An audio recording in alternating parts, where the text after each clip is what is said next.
Hello, my name is Joud, and today I'll be analyzing an AR application and its design. This AR application is called Quiver 3D Coloring.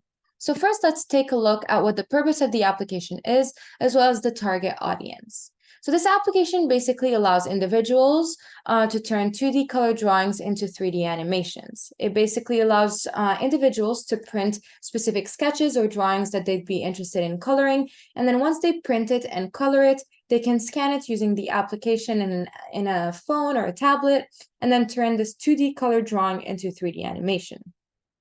Considering the main target audience for this application is mainly young children, around 3 to 9 years old, this application is also an educational platform for these young children, as it allows them to access facts and learn about different things. So for example, if a child colored in a drawing of a bird, they can scan it, turn this bird into a 3D animation, and then they can get access to different facts and learn about different things relating to birds. And this is a good educational platform because the application provides a large library with different types of drawings ranging through a wide range of topics such as animals to historical facts. Now let's dive a bit deeper into how this application looks like. So you can actually see here how the home menu of the application looks like. And you can see that it has different icons that will lead the user to different menus. You can also see that the different steps of the application and how to enjoy this experience of the applications are outlined for the user here as print, color, and play, as a reminder. Then let's take a look at the different icons that are provided. So the first icon that is provided is this language icon that you can see here, which allows users to access the language feature. Then they can also get access to settings, to clear cache, as well as email support, and get access to privacy policies. The next thing they can get access to is this help menu button here, which provides a wide range of different information and is very comprehensive. So the first page provides them with an outline of the steps that they need to take. Then they get information on how to manage the packs that they have and in their libraries that they have saved, and how to delete some of the saved packs that they have already saved, and then how to access the Quiver library, so what the icon is and how the Quiver library looks like. And then some information on the Quiver subscription. And the last thing is that they also get information on the different UI buttons and what they mean and what they allow the user to do. So now going back to the home menu, we actually also see that we get access to a camera button and a manage access button. If the user were to click to the manage access button, they would be able to make purchases, see their purchase history, as well as manage their subscription and maybe upgrade their subscription. Then by pressing on the camera button here, the user gets prompted to scan a QR code, which we'll see in more details. And they also get the possibility of getting access to the home menu again, as well as accessing their packs, their camera mode, and the Quiver library. So if we click on the My Packs button, we get access to the pre-saved packs, which in my case, I don't have any pre-saved packs, so there is nothing. Then when we click on the Quiver library, we get access to the library, which features a wide range of different packs, featuring different drawings and different topics for the drawings. And here you can actually see how the Quiver library looks like. So now let's take a look about what a typical user experience would look like. So the typical user experience, once they have colored in the drawing and they want to turn it into 3D animation, they would press on this camera button here, and they would be able to scan with the QR code. Sorry, this is not the right video. This is the right video. So with the QR code, they would be able to scan their drawing. So you can see here, I have a bird drawing that I've quickly colored in with an orange highlighter. And if I scan this drawing, I will get access to the pack that relates to this drawing. And if I click on launch, I will be able to let's mute this, and then turn this drawing that I had colored into 3D animation. So it actually features my actual coloring. The next thing that the application provides is also facts, as I previously mentioned. So by clicking on the facts button, the user can get access to facts. They can also change the color of the bird by pressing on that button here. They can also get access to audio information by pressing on this button here. And then they can save the animation if they want to their camera roll, and they can also zoom in and zoom out on the bird using this button here.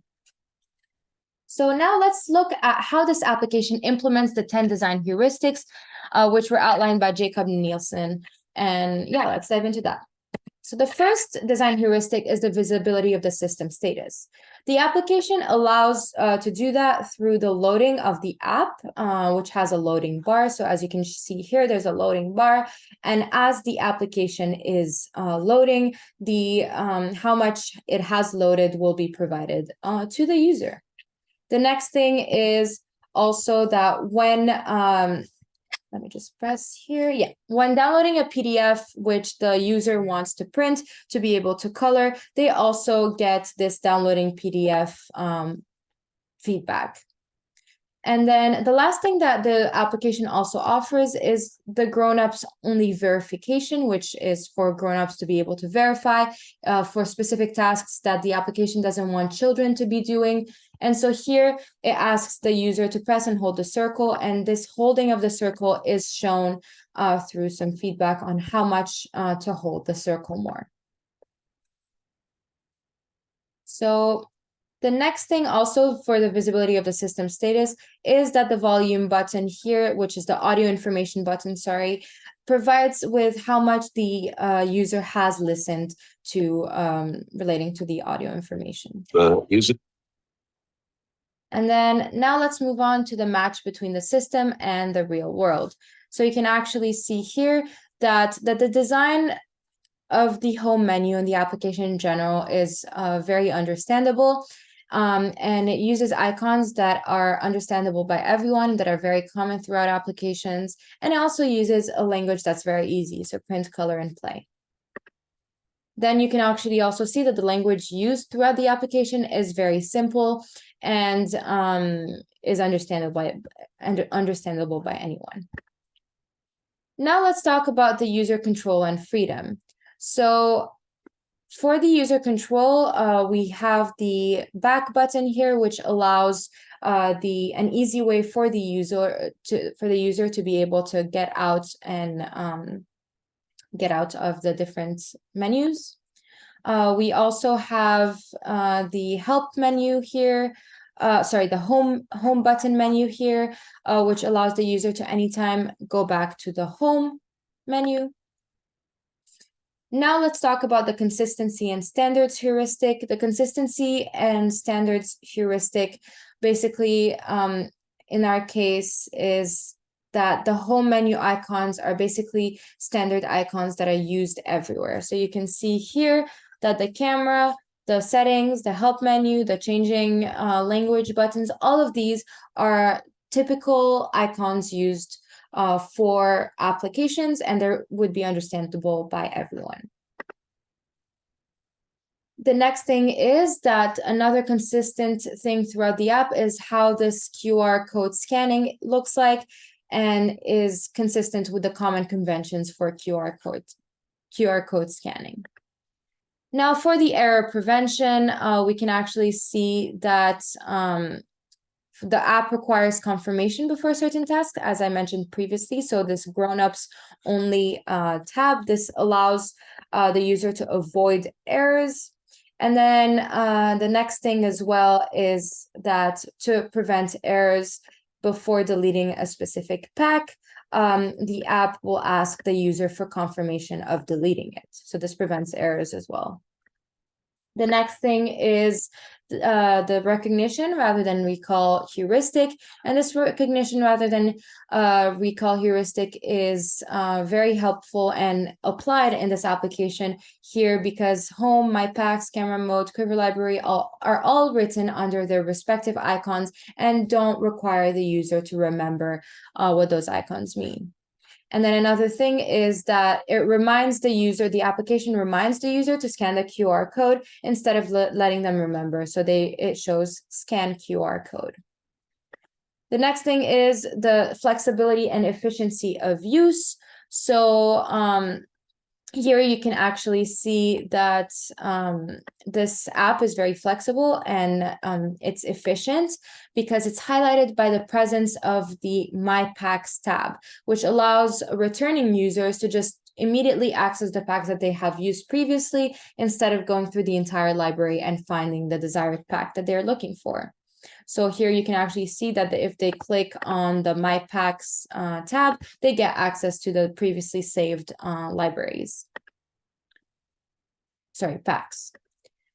The next thing is the aesthetic and minimalistic design. So the app in general is not cluttered at all. For example, you can see here that the home menu is very user-friendly and it only contains necessary buttons. So user can access more things by clicking on these buttons, but the home menu only features what is important. So it's very minimalistic in design, and it's also aesthetic as it provides these nice icons.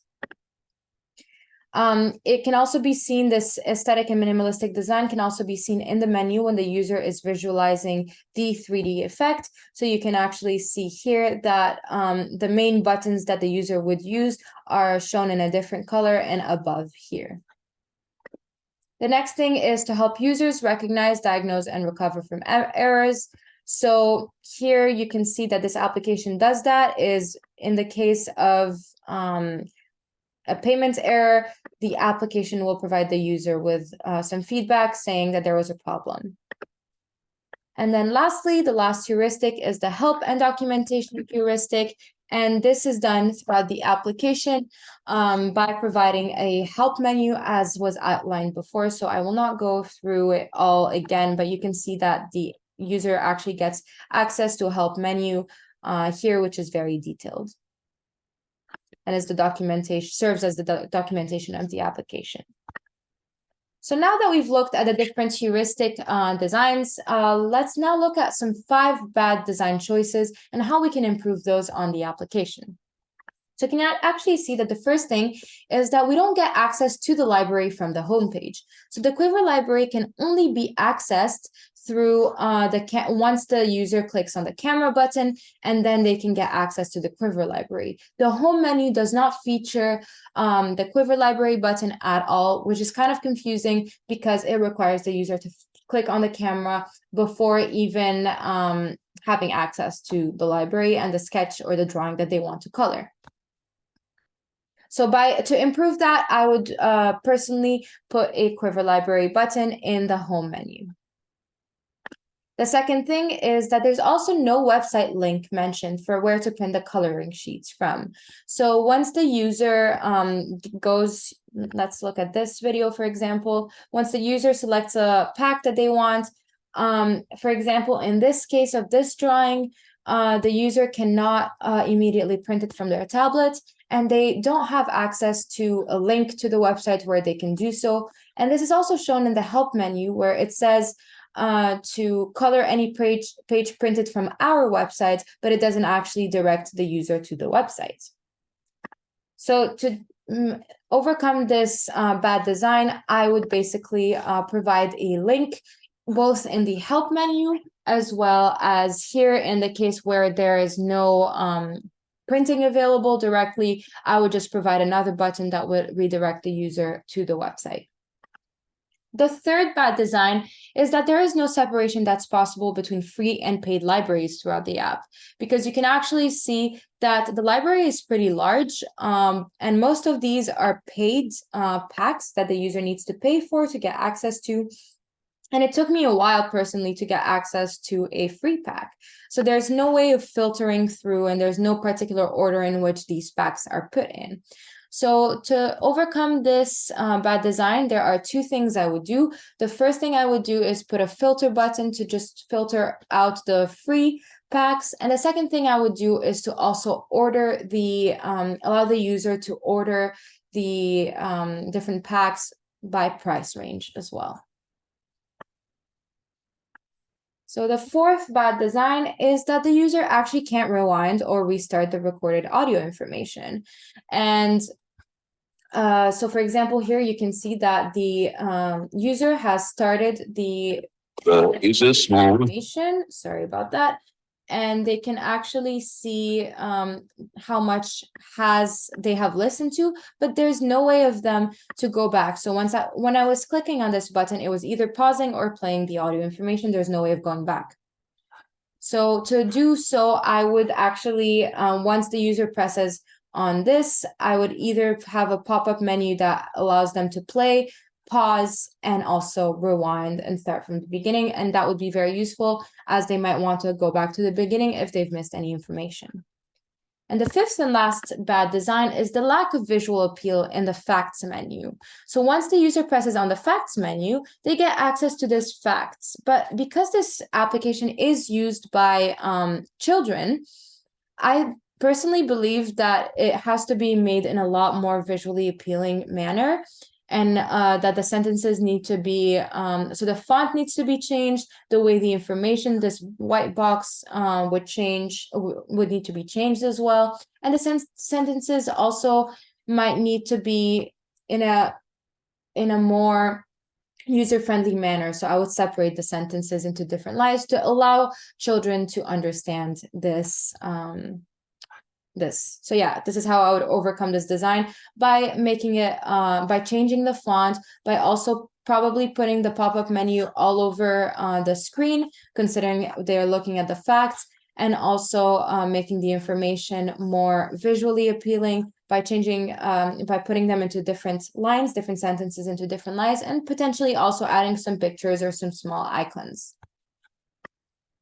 So now the last thing, finally, we've seen that this application has the 10 design heuristics, but it also has some bad designs. But overall, it's a great application. And the benefit of this application being an immersive experience is that the difference between this and if it was non-immersive experience is that the non-immersive counterpart is just a child coloring a sketch, and that's it.